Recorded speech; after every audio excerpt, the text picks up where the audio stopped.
El luto nacional decretado por las víctimas de la tragedia de la línea 12 del metro fue ignorado en Palacio Nacional.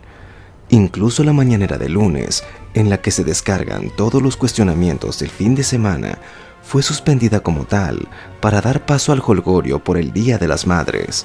Cual si fuera asamblea escolar para festejar a quienes nos dieron la vida, el bajo, la batería, los timbales abrieron el espacio para que la espléndida voz de Eugenia León inundara los patios y los corredores de Palacio Nacional. Enviamos nuestra felicitación sincera, cariñosa a todas las madres de México, a las mamás que nos acompañan, que están entre nosotros, y a las que se han ido y están en el cielo o en el lugar de la felicidad y del amor. Por eso esta conferencia, esta mañanera, va a ser especial. No vamos a informar nada, no vamos a contestar preguntas de ustedes, porque las mamás son primero. Ahí sí no existió la opinión del pueblo bueno y sabio, ni las encuestas a mano alzada. Por voluntad presidencial, ayer lunes, tampoco se cuestionan las enormes dudas sobre la corrupción y la negligencia en la construcción y mantenimiento de la línea 12 del metro capitalino. El presidente López Obrador volvió a mandar al carajo la empatía que todo gobernante sensible debe tener, y sumó a su desdén para dar el pésame a los deudos de las víctimas la falta de respeto para el decretado luto nacional que acabó en jolgorio. ¿Cuál será el sentimiento de los familiares que por la muerte de un ser querido en la tragedia de la línea 12 debieron pasar un 10 de mayo huérfanos, viudos o viudas, mientras que el jefe del Estado mexicano decretaba pachanga? Y mientras el mandatario se compraba un día más de inmunidad frente a los reporteros, en las afueras del recinto presidencial, la secretaria de Gobernación, Olga Sánchez Cordero, y el subsecretario Alejandro Encinas atendían, como debe ser, en la explanada del Zócalo, a las integrantes del Movimiento por Nuestros Desaparecidos en México. Es el mismo sitio en el que, sin pasar Palacio adentro, en el que fueron frenadas las mujeres que durante semanas protestaron por el incremento de los feminicidios. Pero ese va siendo ya el sello de la casa, el del presidente insensible que ve un complot en cada cuenta que está obligado a rendir un ataque frontal de sus opositores. La estrategia del avestruz se echa a andar cuando la realidad está peleada con el gobierno del bienestar, la felicidad y el amor. Se esconde la cabeza y por el simple hecho de cerrar los ojos, lo que sucedió ya no lo es más, como en aquella película de Dustin Hoffman, Walk the Dog, en la que el equipo de comunicaciones de la Casa Blanca enfrenta un escándalo del presidente de los Estados Unidos, y para esconder las preguntas sobre presuntas relaciones íntimas con una becaria, sus spin doctors le proponen al mandatario fabricar una guerra, con Albania por ejemplo.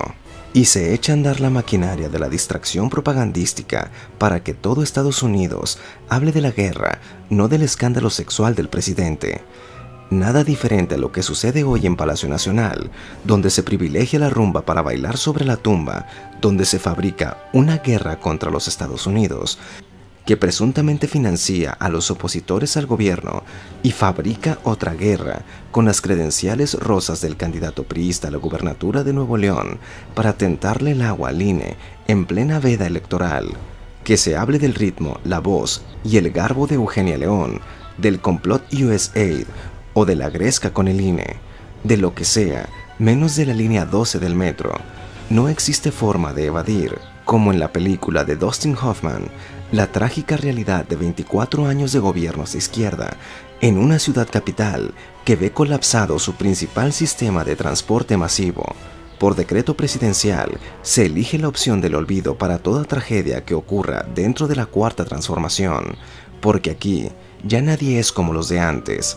Se fueron al olvido aquellas declaraciones del precandidato presidencial López Obrador en 2017, exigiendo la renuncia del secretario de Comunicaciones del sexenio de Enrique Peña Nieto por las 2 víctimas del socavón del Paso Express de Cuernavaca. Porque en cualquier país del mundo sucede una desgracia así y hay responsables, no se castiga como lo hacen aquí a los chivos expiatorios, se exhibe a 1 o 2 funcionarios y se acabó, sino en este caso, desde luego que cuando menos debería de renunciar el secretario de Obra Pública de Peña Nieto. Nada más que este señor Esparza, pues es el que viene con Peña Nieto desde hace 10 años, es su socio. Hoy en la tragedia de la línea 12 del metro, no son 2, sino 26 los muertos por la corrupción y la negligencia. Y por desgracia, a una semana del drama, no existe ni un solo chivo expiatorio de aquellos que tanto le criticaban a los de antes. Y si se mide con el mismo rasero con el que como candidato midió la tragedia de Cuernavaca, Marcelo Ebrard y Claudia Sheinbaum tendrían que renunciar, como el mismo líder de Morena lo exigió sobre el secretario Ruiz Esparza. Ebrard y Sheinbaum vienen desde hace más de 10 años con López Obrador, pero hasta ahora se niega a sacrificar a alguno. Y para olvidar lo que jamás hay que recordar, y más aún, evadir lo que es obligado preguntar, ¿qué mejor que un Festival del Día de las Madres? ¿Qué mejor que la voz de Eugenia León para silenciar el llanto de quienes no acaban de llorar a sus deudos? Sí, señor, el fandango aquí, en Palacio Nacional.